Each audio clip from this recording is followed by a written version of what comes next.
you for the world of employment, there's all lots of benefits to be had from that. So I'm going to hand over to Dan. Thank you. I'm sorry for the piece of paper going round. Sorry. No, you're all right. Just come in. Can you make sure you get your registered on that piece of paper? So for students, just put your number down. For staff, put your name down. Okay. Thank you. Thanks. Good afternoon, everybody. So, yeah, my name's Daniel Knowles, and I have a company called Mega Social, and we are social media training and consultancy. We work with all sorts of organisations. We work with banks, universities. We've even worked with Odd Celebrity to support them with their social media usage. And we very much believe in our company that social media is something that impacts absolutely everybody in an organisation. So we believe that everybody should feel comfortable when they speak on their own social media pages about their work, about the organisations that they work for. So we train people to do that, whether it's for marketing, whether it's for sales, or whether it's for all sorts of things. You'll have to excuse me. I might have to sit down because I've got a bit of a sore foot at the moment. I'm not going to tell you why, but I've hurt my foot, so I might keep sitting down. Hello, welcome. So Kathy got in touch and asked us to come along, and we had a bit of a chat earlier this week, and she kind of said, well, there will be students there will be staff when we want to talk about social media for business, startups, for enterprise. So we got into a bit of conversation, and I used the word employability a few times as well as enterprise, and we said, well, why don't we talk about employability as well? So we'll do that. We're going to mix a little bit up here, but just by show of hands. So can I just gather like who's who? Students, can you put your hands up, please? Grant, how many? Okay. So staff. Cool. Okay. For all of you, who has their own business, or who is interested in starting a business and working for themselves? So a few people. Okay, grand. What about, when I say a business though, what about anyone do a little bit of sideline stuff? Maybe a little bit of, one of these kind of Facebook marketplace type businesses or something on eBay. Anyone do a bit of that as well? No? Okay, cool. Okay.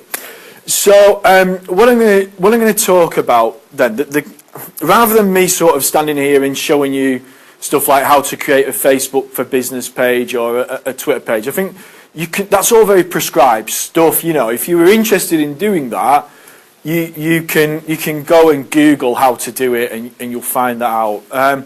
What I want to talk to you about are these things here. I want to kind of talk to you a little bit about how marketing has evolved and why social media is such a fundamental part of how people and how organisations speak to consumers, speak to buyers. And so I want to talk a little bit through that journey.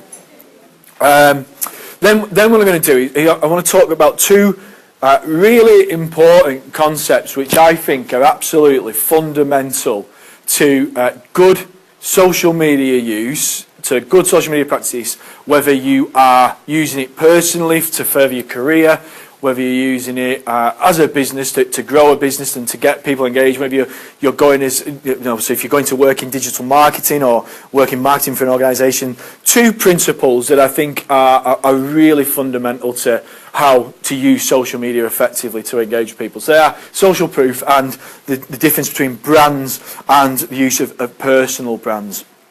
Then we'll talk about briefly social media use as an employability skill. All right, and then finally we'll have a little bit of a tour, a little quick look at LinkedIn. Any LinkedIn users in the room? Anyone got LinkedIn? Okay, so hopefully by the end of it you'll all walk away and say we really need to be on LinkedIn. We're going to go and do that as part of our career. That's a fundamental step that we have to take from here. Okay, so let me talk about this evolution of marketing. Anyone studying marketing? Anyone working in marketing right now? Studying? Working? Yeah, cool. Okay. Anyone like to work in marketing? Anyone want to be in that kind of field? Okay. So yeah, when I talk to companies, I kind of often talk about this evolution, because I think it's really important to understand how marketing is evolving, and how social and how digital media fits into this evolution, because that's where we are now. It's such a fundamental part of how we do business. So, kind of once upon a time, about 150 years ago, was when marketing first really sort of started as a principle of doing business. And the first big global, well, it's now a global company. Would anybody like to hazard a guess as to which famous household brand name was probably the first to really kick off marketing as best practice? Household name, you all know what it is. You'll use it all the time.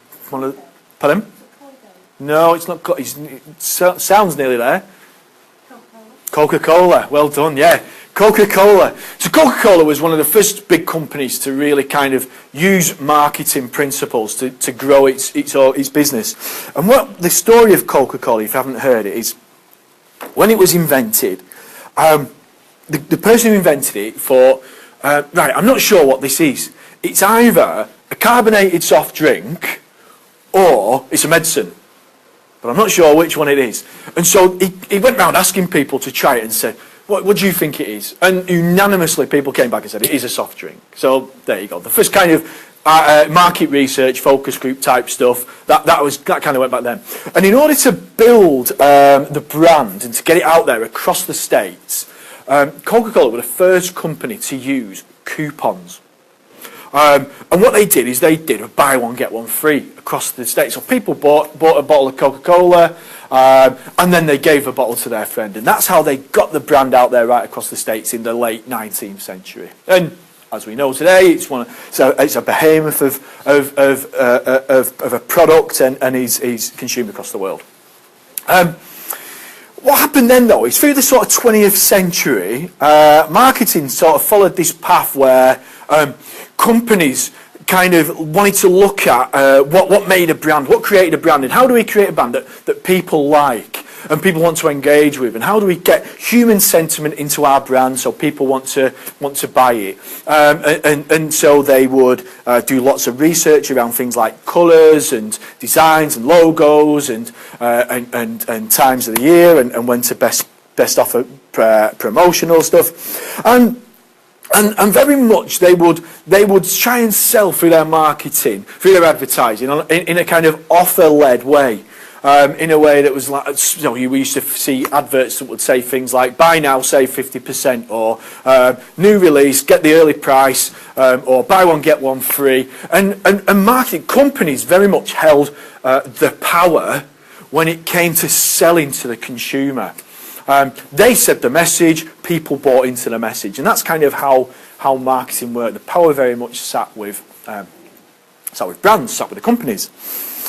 And then sort of 20 years ago, technology happened, and technology started to really change how we as buyers consume information. And so we end up in this position where we've got social media. And we are now, as consumers, as buyers, we are in control of what we see and when we see it. And technology's played a big influence. So as buyers, going through that 20th century, we kind of, there's this, has anyone heard this? People like to buy, but they don't like to be sold to. Okay, so through the evolution of the kind of 20th century, we as buyers started to become very wary of the fact that when we see these marketing messages, effectively we are being sold to. Adverts became a bit of a kind of interruption in our consumption of information, the way we watch TV. And as people who are buying things, we start to switch off from messages that are adverts. So as consumers, we were evolving through that time. And in parallel with this, technology is evolving and changing. And we get to this position in the late 20th century, early 21st century, and suddenly social media comes along. And the way we consume information, because of the change in technology, coupled with the way that we can alienate and move away from adverts and not consume them, means that power of businesses be able to tell us what the offers are and tell us what to buy really changed, and we as consumers took the power. So now we have, the way we consume information is down to us. Our social media, we consume it as and when we want. If we see companies, we don't use newspapers anymore, we don't bother with TV so much. Our information that brands want to sell to us comes through social media, it comes through digital marketing. Because we're very good at switching off from adverts, the messages that come to us now have to be things that engage us, that entertain us, that educate us. And social media is absolutely fundamental to all of this. The changes in the technology, the way that we consume entertainment, for instance. So once upon a time, 20 years ago, the way that a lot of people in here, my age, sort of my generation, would consume TV, we watched TV programs when the governing bodies, when the channels told us to sit down and watch television. Nowadays, you guys want to watch your favourite programs, you watch it when you want, you watch on demand. And so all these changes in the way that we interact with information have really kind of brought us into a position where us as consumers now are incredibly powerful. If we want to interact with a brand, we choose when we want to interact with a brand. And so as we're thinking about starting our businesses now, it's really important, whatever organisations we're in, we understand that consumers are the people who hold the power. They hold the power as to what they want to read, what they want to see. And we've got to base our marketing messages, our social media messages, around that. Because if they don't like what we provide, we now live in a world, we've got this technology, this great internet, that means we can go and find an alternative very quickly, very easily, anywhere on the planet that won't interrupt us, that won't be an interruption in our lives, in the way we consume information and what we do. So social media now is everything that we've all got. We're all Facebook users. Everyone got a Facebook account? Yeah, hands up. Anyone not? Yeah, we all use Facebook. We all Snapchatters. Anyone on Snapchat who's, yeah, Instagrammers, tweeters. Yeah, we're all there doing it all. This is how we consume our information. We watch telly when we want. We consume information as when we want. So for marketers, it's really important to understand that there's this massive change in how we consume that. And if brands are constantly selling to us now, we've got this mental block that we've built through the fact that we are humans, we are people, we can block out when people are trying to sell to us. So we're incredibly savvy now at choosing the information we see, and marketers need to understand that. And that's because of social. So, the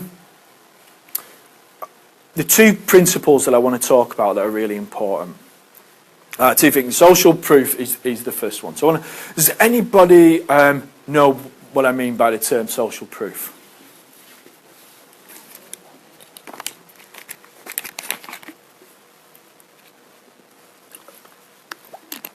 Does someone know but just doesn't want to speak out in front of the rest of the people? Or no? Okay. So, who's bought anything online recently? Hands up. Who's bought something offline? What does that journey look like when you buy something on the internet? Kathy, start us off. Well, I bought a bed for my daughter and it took me forever. It took me 2 nights of searching for the best one. Right, okay. So it looks like lots of visits to lots of different sites, right. Lots of comparisons. So lots of research, lots of reading reviews, lots of comparisons. Anything else? Anyone else bought something recently? Hello, sir. Price comparison. They look at if you want one thing but a few different places sell it, yeah. And look at different prices, maybe look at somebody who will do it for you as well. Yeah, make it easier for you. Anybody else? Anyone bought a particular product offline or service recently? Yes, sir? Go via an app rather than via the website. You use an app to yeah. go on. And what sort of things did you look for when you went on to? Next. Right, yeah. Right, okay, grand. Okay, grand. So, I mean, this is the thing. We all do it all the time now. We all buy offline, don't we? Or if we're not going to buy offline, we do our research online before we go and buy. That's really important to understand that before we buy something, we've done all our research again. Again, it's that power. That power's passed over to us now. We don't need to go into shops where people tell us all about things. We do our research ourselves, yeah. Okay, so I want to talk about social proof, because it doesn't matter what platform, what you're using to sell things, social proof is really important. Social proof is this. So when we buy things online now, we as humans, we like to think we're really savvy buyers. We like to think that we're good bargain hunters. We like to think we look for the best price in things. We go and look at all the details and find what's best suited to us. Let me tell you, we're not. We're not savvy buyers. Do you know what we do when we decide whether we're going to buy something or not? We buy it because other people tell us to buy it. Because our mate says buy this. Or someone else says buy that. Or a group of people say this is the best thing to buy, the wisdom of the crowd. Social proof is really important. It's a concept that we buy things because of the influence of other people. And it's everywhere you look on the internet.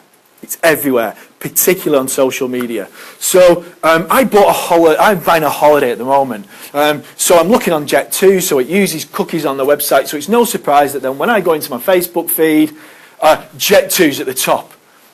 But it's not just the fact that Jet2's here. What Jet2 is telling me is that all of these friends of mine recommend Jet2. Jet2, I've got to buy from Jet2 because my pals use it. When we go on to buy something on Amazon, we buy a camera, there's these star ratings. Do we read the star ratings? How many stars is good? 5? How many stars would you look at? How many stars, if it had this amount of stars, how many would you not look at if the product had? 3 or under, yeah. So we look at that. We look at the star rating. What's the star rating? What is it? By whoever's bought it. So basically, do we make a decision based on this? Yeah, we do, don't we? We fundamentally make our decisions. A big part of that is this ability to kind of get that social proof. And guess what? The 50 people that have commented on it, we've never bloody met them. We don't have a clue. They could be axe murderers. They could be anybody. They could be absolutely bonkers. But we formulate our decisions based on what complete strangers say about something.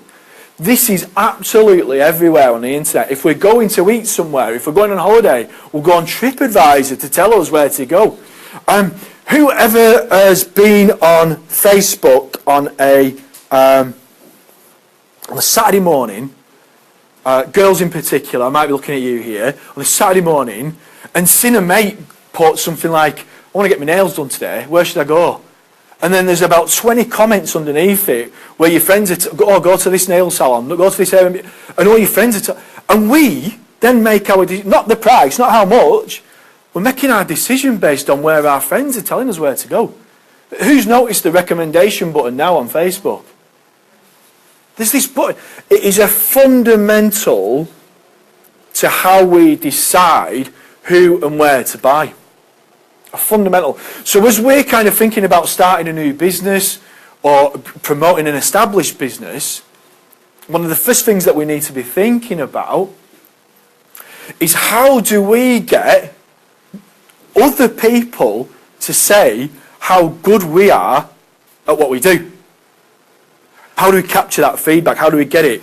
You've all seen it. Facebook, on business pages, have star ratings, recommendations. If you go onto LinkedIn, there are spaces for recommendations to recommend you for being any good at what you do, whether it's for your career as an employability skill, whether it's for the fact that you do business.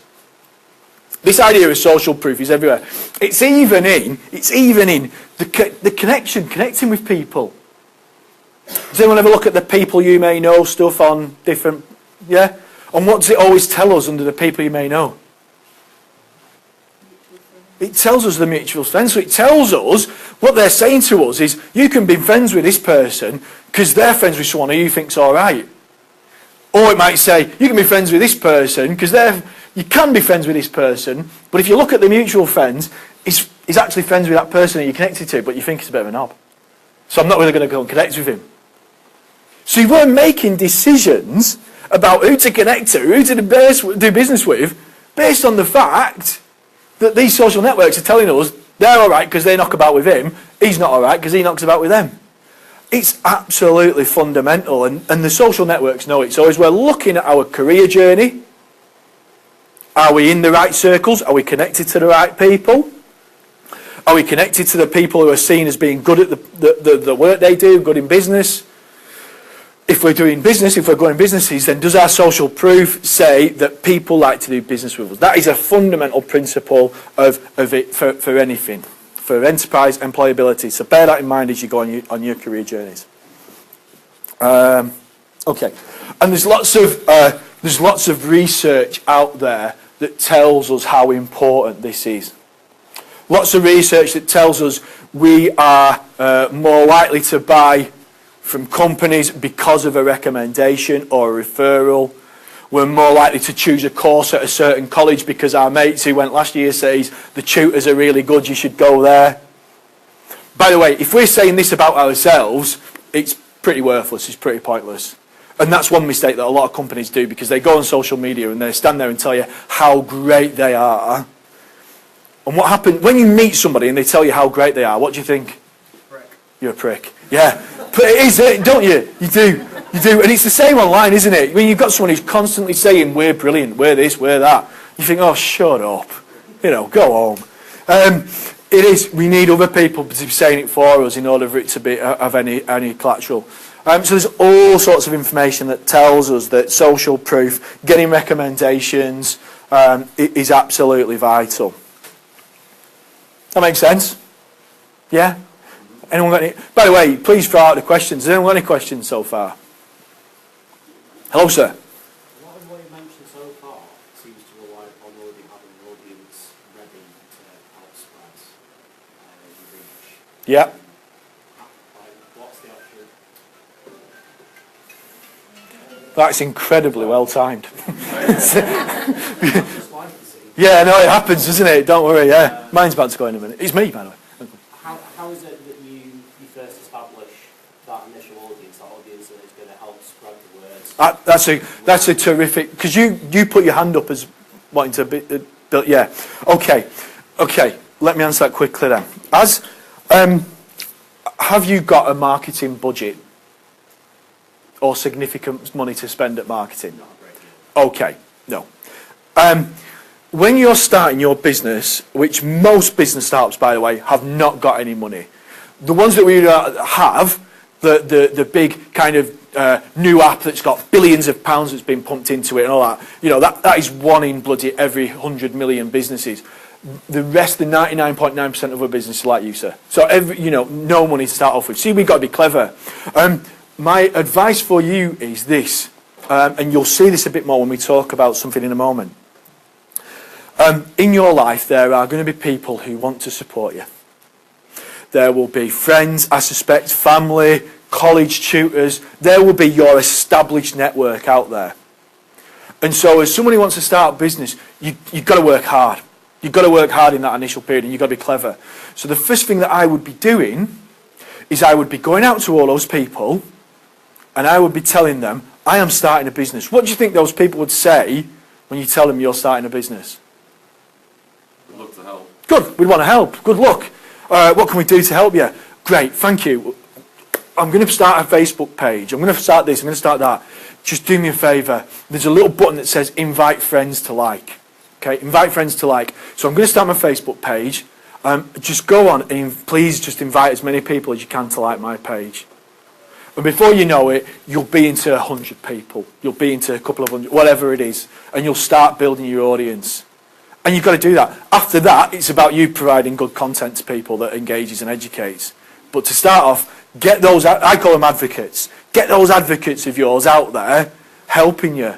And most people do, because all it is, it's a 2-second job. It's beep, beep, beep, beep, beep, done. So to get that audience in the first place, that is exactly how I would do it. And then whatever it is that you're doing, let's say, for example, you decide that you want to sell, you've made your own craft beer in your shed and you want to start selling it.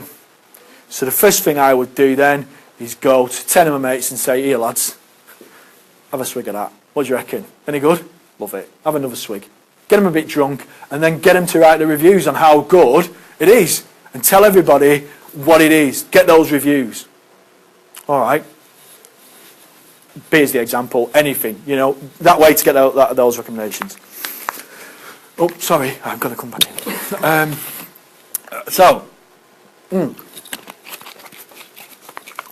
Okay. So social proof, really important. What now? Yeah, there it is. Social proof. Recommendations, stories, mutual connections, pictures, ratings, conversations. These are all different examples of where you get social proof from. So, I want to talk about something that I think is absolutely really key now to the way that we market ourselves, organisations, for the sake of business, for the sake of our careers, and for any of you kind of young people looking about making your way in and those who are establishing work, making your way into your career.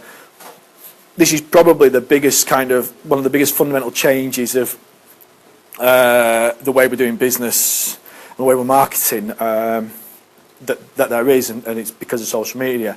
And it's the difference between established brands as in companies, and personal brands. Can anyone hazard a guess what I mean by when I say term personal brand? Well, what's a brand? Anyone know any famous brands? Give me some names of some famous brands. It's like an identity for business. Yeah. I like to think of it as like the first things that come into our mind when we see a particular brand, a particular company, a logo perhaps. You know, so you might see Coca-Cola, you think soft drink, you think, you see Chelsea, you think football. The first things that kind of come to mind as we see things. So what do you think about what's personal brand then? If that's what it is for a brand, what is it for a personal brand? What do you think that is? It's the brand you want to display about yourself. Yeah, absolutely. It's kind of those first things that people think of when they see you, when they see your face. When people are in conversation and your name gets mentioned, what are the things that people think? And that is absolutely fundamental to how we do business now. Personal brands are vital. So as you're there in your career, either you are established, or if you are starting out career, how you are seen by other people is absolutely fundamental. And in this case, we're talking about digitally. All right, so what happens when your name gets Googled? What comes up? Where do you come up in the search rankings? When people land on your social media pages, what judgments do they make of you? Understanding and knowing that's vital. Let's play a little game. I think we're doing the little game now. Yeah, okay. You've got. I'm going to give you a minute. Have you got pens and papers? Yeah, maybe some pens and paper, or just on your phone, just in your brain. Jot this down. Okay, I'm going to show you a picture now. I want you to pick 3 things off the picture, and I want you to come up with 3 words for each of them to describe that thing. Okay, 3 words for each to describe it. Go. Just do it in your mind now, and I'll count to 60. So pick 3 brands off there. Can you see them all right?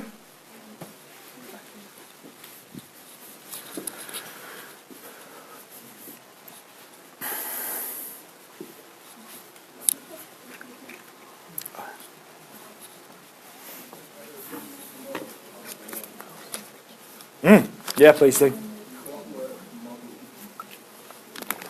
Oh yeah, that's kind of not that one. No, it's one.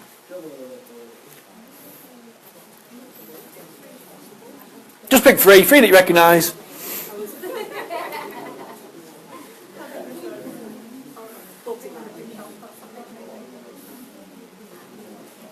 Okay. So someone give me a brand. Apple. What did you come up with? What are the words? Tech. Yeah. Terrible. Yeah. Incompatible. Good words. Someone give me another brand. Yeah. Fast food. Yeah. Anything else? Cheap labour. Yeah. Anything else? Huh? Obviously. Someone give me another one. Different company. eBay. Shopping. Yeah. Great. Okay. Grand. We're going to do another slide now. I want you to pick 3 things off this slide, and again, 3 words to describe each. Okay. Ready? Yeah. Let's go.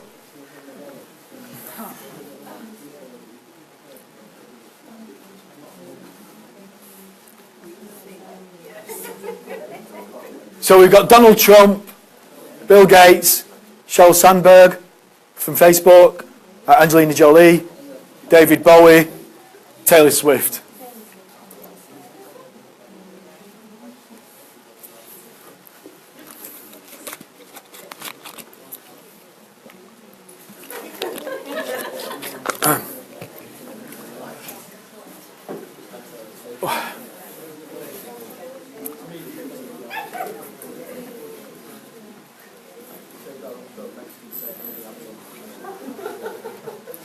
All right, are we there? Okay, someone give me a person. What did you come up with? El Diablo. El Diablo, what else? Yeah, anything? Oh, anyone else got Donald Trump? Orange, yeah, what else? Huge. Huh? Huge. Huge. Scary. Scary. Anything else? Okay, who else? Anyone else? Anyone else pick someone else? David Bowie. What did you come up with? Dead. Yeah, anything else? Yeah? Music, legend, Icon. icon. Yeah, anybody else on there? Bill Gates. Yeah, Philanthropist. philanthropist, rich. Yeah? Oh, technology, okay. All right. Do you notice any difference between the words that you're coming out with and saying there? Yeah. I think when you see, okay, so I think there's psychological research out there that tells us that when we see a picture of a person, suddenly our brain starts doing a different set of movements in reaction to that picture. The thoughts and the words that spring to mind are completely different. So, for example, I've done this before and had, you can imagine some of the words that come out when Donald Trump is shouted, all sorts of swearing, etc. Philanthropy when Bill Gates, obviously, in technology. The word that always comes out, for David Bowie's legend. People say David Bowie, legend, straight away, always comes out. Very powerful words, very emotionally driven words. Stuff that we relate to quite well, stuff that we think about puts in depth. Whereas when we see these things, we think of things like shop and food and technology. And they're all the descriptive words, describe what they do, but they're quite bland, I would say, quite kind of, there's not very much excitement there to that, is there? And so, why is this really fundamental? Because social media, the way we use social media, it's all driven by people. It's what we feel when we see people. And so, when we're trying to engage with people, the thoughts and feelings that are drummed up come from those initial things like seeing our name or seeing our pictures. But again, businesses understand this. When an organisation shares some content online, so say for example, I don't know, Google was to, or Coca-Cola or eBay was to share a status update on Facebook, and maybe it's a story or something.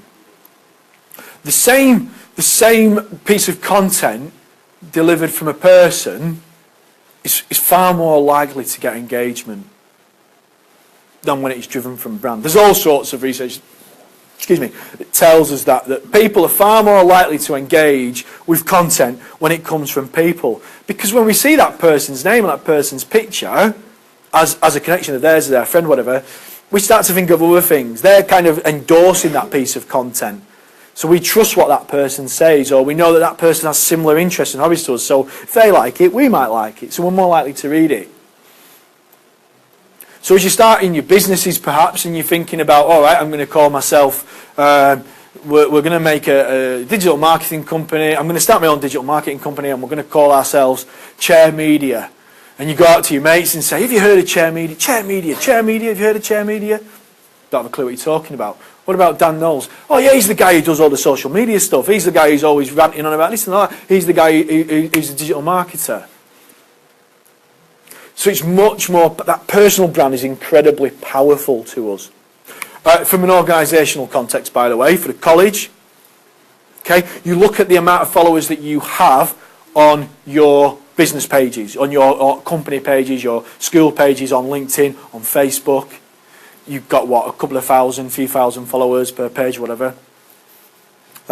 several thousand. Facebook page might have quite a significant amount. If you then got all the staff together and said to them, right guys, just collectively, how many connections have you got? You're probably talking about, if you have got a large Facebook following, significantly, maybe similar. LinkedIn, connections-wise, significantly bigger audience when you put together the people. If you put together all the pupils and the staff at the college and all their connections, that audience there would be significantly higher than the individual college Facebook audience. Significantly. So when we're thinking about using it's vital that we use people, that we use personal brands to do that. From a business point of view, from a personal point of view, from a personal point of view, for you guys in your careers, it's just absolutely vital. Hear the stories now about people checking out your social media when you go for jobs and stuff? Yeah? Who's ever, and I want honesty here, who's ever done a bit of Facebook stalking? Come on, everybody get your hands up. If you're not, unless you're on Facebook. Who's ever looked at somebody's account on Facebook to see what that person's like? Of course we have. We've all done it, haven't we? We've all gone on somebody's Facebook page and had a look at them and stuff. We do it all the time, don't we? It is part and parcel of how we live. Yes, sir. You mentioned how we sort of connect with people more when we have like a person to connect from something like a personal representative. Yeah, sure. You can see it on like games companies who use a specific member of staff who acts as almost like connections to the public. Yeah. Why is it, do you think, that brands like McDonald's abandons characters like Ronald McDonald on their adverts who represents that in favour of less personal branding?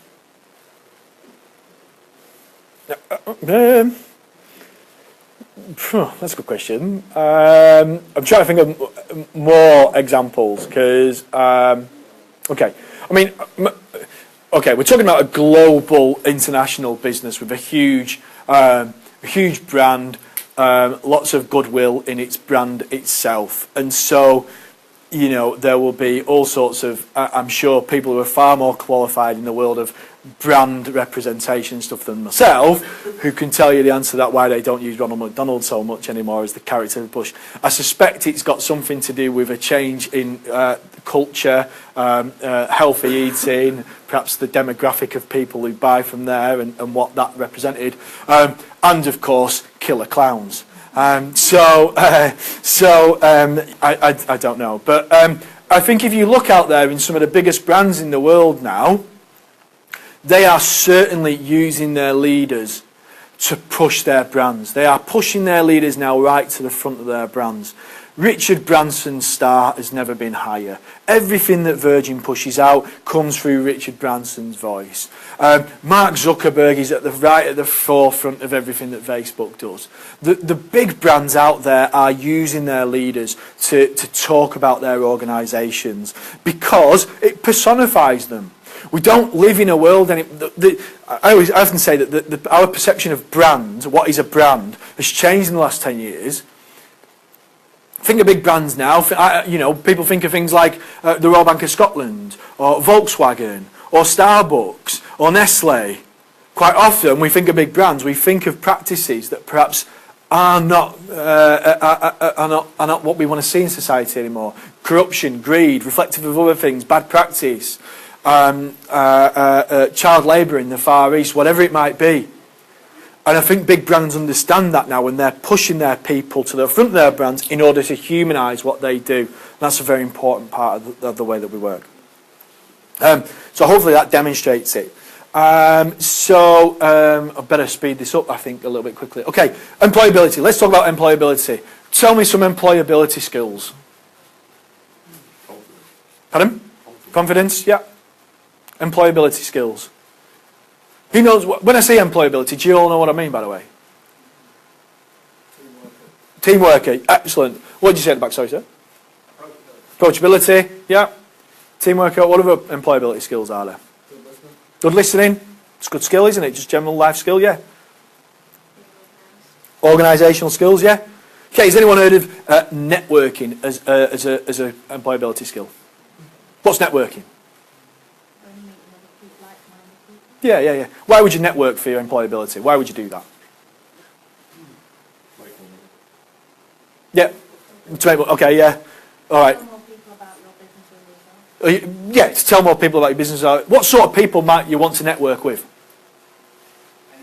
Anyone. Never know. You could be sat on a plane going to the other side of the world, sat next to the guy who's advertising for your dream job. Yeah, always networking. I like that. Sorry? Depends on the network you have. Yeah, you've got to build a network. Network that is suitable for you. So if you want to be a lawyer, where might you go and network? Somewhere that lawyers go, somewhere that solicitors go, the Law Society annual dinner or something like that. A wine bar on a Friday night in the city. Yeah, exactly. If you want to be a digital marketer, you've got a digital marketing exhibition twice a year in Manchester. Okay, networking is a fundamental part of what we do. What makes someone good at networking? What makes someone good at networking? Confidence. Personable. Yeah. Knowing what you're talking about, yeah. Knowing how wires connect to certain ports and OSI. Good lad, good touch. Anyone else?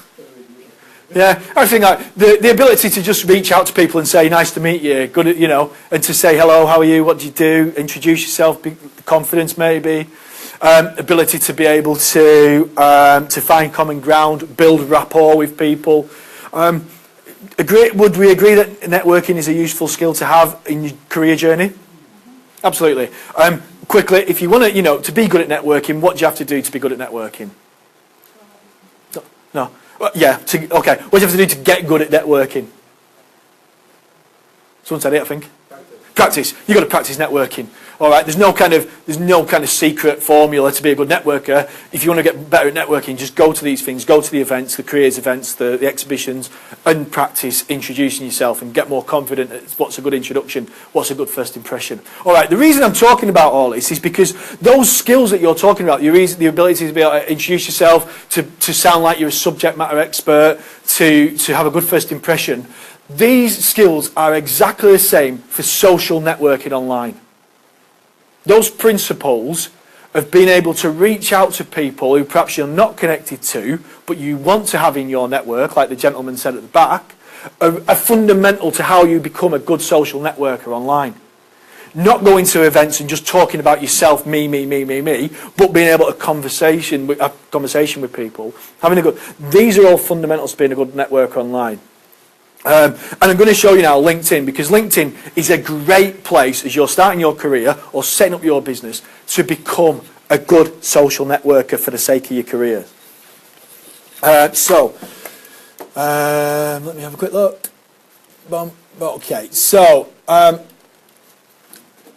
just again, quick show of hands. Who's got LinkedIn? Who uses LinkedIn? Sure. Okay, so LinkedIn is the world's biggest professional networking site. Basically, a networking very similar in principle into functionality to Facebook, except focuses around jobs, careers, etc., etc. Okay, and so very fundamentally similar: news feeds, connections, business pages, the whole lot. But it is about you, and it's about your personal brand and establishing your network there for professional purposes. So at the start of your career journeys now, well, this is the perfect site to be using to think about, how do I connect with digital marketers if I want to be into digital marketing? How do I connect with solicitors or business people in manufacturing or IT systems or whatever it may be? 500 million plus users, 20 million plus in the UK. So pretty much most of the working age population of our country has got a profile on here. All right? Not everyone uses it to the best of its ability. Most people have. The people who get the most out of it are those people who network effectively. So there's 3 principles around how kind of LinkedIn works. The first one is you and your profile. Okay? So LinkedIn says that in order for you to be effective on LinkedIn, you need to have a good profile where it has that gives a good first impression. So you are 10 times more likely to be connected with if you have a professional picture on your profile. A professional summary of what you do and what you're aiming to do with your career. And so this is you. This is you and your first impression that you give off to the world. For those of you that that use LinkedIn, do people look at your profile? How do you know? It tells you when people look at your profile. It says so-and-so has looked at your profile. So people are looking at you or looking for people like you for jobs, for opportunities, for new businesses, for all sorts of things. Okay, so this is LinkedIn. And if you scroll down, you can fill it with all sorts of stuff about your career, where you've worked, what you do. Okay, you can fill it with your education history, where you've studied. Most importantly, as I continue to tell everybody, we go back to that world of social proof. So recommendations, endorsements, other people saying to the world, yep, this person is worth working with, doing business with, and then showing the world sorts of things that you're interested in, companies you're interested in. So having, right now, at this early stage for those of you that are still studying, having a professional LinkedIn profile is pretty much an expectation now for hiring managers in your career. What happens if you've not got a LinkedIn profile and you applied for a job, or that someone's randomly got a CV? Pretty much, first thought that goes through my mind is, A, does this person even exist? Have I just got a random piece of paper with someone's name on it? And secondly, if they haven't got a LinkedIn profile, how up to date are they really with modern business practice? So I'll be thinking about that as you kind of go back to your studies and whatever in your job searches. Have I got a LinkedIn profile? Is it doing me justice? The second part of LinkedIn then is your audience, your network of connections. So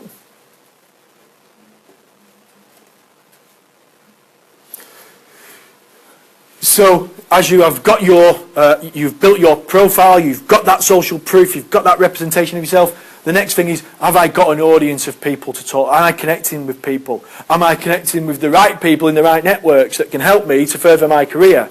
Am I connecting with the solicitors? Am I connecting with the digital marketers? Am I connecting with the other people in further education? The people who can help me to get the next step in my career? So am I reaching out? Am I using those fundamental skills of good networkers to say, hi, nice to meet you. I wondered if I could introduce myself to you. I'm really interested in what you do. It'd be great if we could connect and maybe meet up sometime. That ability to do that, it's a modern employability skill. So your ability to be able to build your network around you is absolutely vital. And then the third thing is you have your profile, you have your profile, you have your network. The third and final thing is your ability to tell everybody you're actually pretty good and knowledgeable and enjoy and love what you do. And that's where status updates, talking about the industry that you want to work in, showing people the knowledge that you have of that sector, perhaps giving a little bit of opinion around what's going on in the sector. And you can do that with your status updates. You can do that by anyone. Does anyone blog here, by the way? Anyone blog? Okay, let me just tell you, for those people starting a career who've ever considered it, if you want to be seen as an authority for the world in which you're going into, they're just saying, if you want to be an authority, become an author. Start writing, start blogging. You don't have to be Shakespeare, but having a blog, and certainly in the universities I've worked at, with the students I've worked at, those that are blogging are creating a niche for themselves already in their careers, because other people are flocking to them, speaking about a subject with which they are familiar. And so they're becoming known in their communities because of the blogging that they do. So just one little tip for you there, a bit of advice, if you thought about it, get doing it, because it can be a real bonus for you for your CV.